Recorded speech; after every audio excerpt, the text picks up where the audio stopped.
gasolina para autos. Combustible para todo tipo de transporte. Petróleo para calefacción de toda clase de edificios. Petróleo para generar electricidad. Petróleo para plantas de productos químicos donde se transforma en fertilizantes, plásticos, pinturas y tantos otros materiales sintéticos. Conforme ha crecido la población mundial y la industria se ha desarrollado, se necesita más y más petróleo, sobre todo en los últimos 30 años. Pero, ¿qué es el petróleo y de dónde proviene?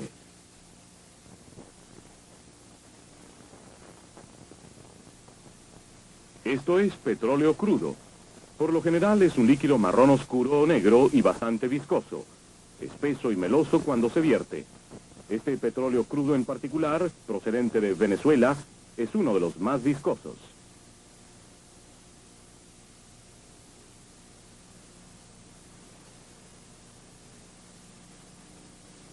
El petróleo del Mar del Norte, por otra parte, es uno de los más ralos o menos densos. Este petróleo crudo de Kuwait fluye también con facilidad. Espesos o ralos, los distintos petróleos son más livianos que el agua y flotan en ella. El petróleo crudo consiste de una mezcla de hidrocarburos, compuestos de hidrógeno y carbono con moléculas de varios tamaños y formas. Se le encuentra en muchas partes del mundo, casi siempre a enormes profundidades bajo tierra o el lecho marino. No se tiene certeza de cómo se ha formado, pero sí una idea general. Hace millones de años, los cuerpos muertos de diminutos organismos marinos se hundieron hasta el fondo del mar. Se hundieron asimismo materias vegetales en putrefacción y partículas muy finas de arena.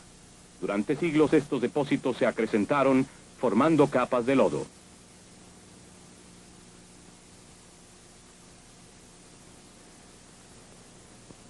Las capas inferiores sufrían el peso de las superiores. Gradualmente se vieron comprimidas hasta constituirse en una roca denominada sedimentaria.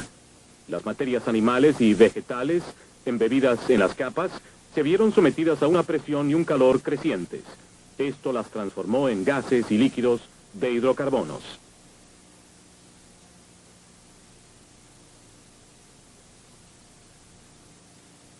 Así fue como gradualmente se formaron el petróleo y el gas. Las capas de roca conteniendo el petróleo y las cercanas eran porosas, es decir, como una esponja. El petróleo y el gas penetraron las porosidades y se esparcieron por las rocas. Muy lentamente, a lo largo de millones de años, el petróleo se fue acumulando en las rocas. La formación de petróleo siempre se inició bajo mares poco profundos. Una zona buena fue el Golfo de México, donde hace muchos millones de años el agua era rica en vida animal, y donde el cieno de los ríos enterraba los organismos muertos en el lecho marino. Pero la posición de tales mares nunca ha sido fija. América del Norte y otros continentes han cambiado de forma continuamente desde su formación. En muchos lugares, antiguos lechos marinos se elevaron y las aguas retrocedieron. De ahí que en el Medio Oriente y en otras partes se encuentran depósitos petrolíferos atrapados a centenares de metros bajo la superficie terrestre. Dentro de las capas de roca, el gas y el petróleo no siempre permanecieron donde se formaron. Si había grietas o las rocas eran porosas hasta la superficie, entonces el petróleo podía abrirse paso hasta el nivel del suelo.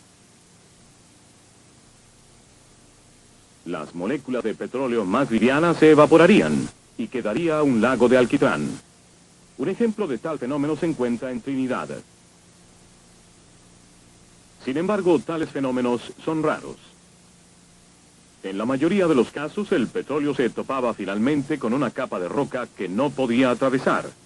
Esta roca era impermeable al petróleo. De ahí que bajo esta capa el petróleo y el gas se veían atrapados y se acumulaban lentamente. Bajo el petróleo se acumula el agua que está siempre presente en las rocas. Esto evita que el petróleo escape hacia abajo. El petróleo atrapado forma un depósito subterráneo en los poros de la roca. Son estos depósitos los que tratamos de hallar cuando buscamos petróleo. Sobre los distintos tipos de petróleo atrapados y cómo los encontramos, tratará nuestra próxima película.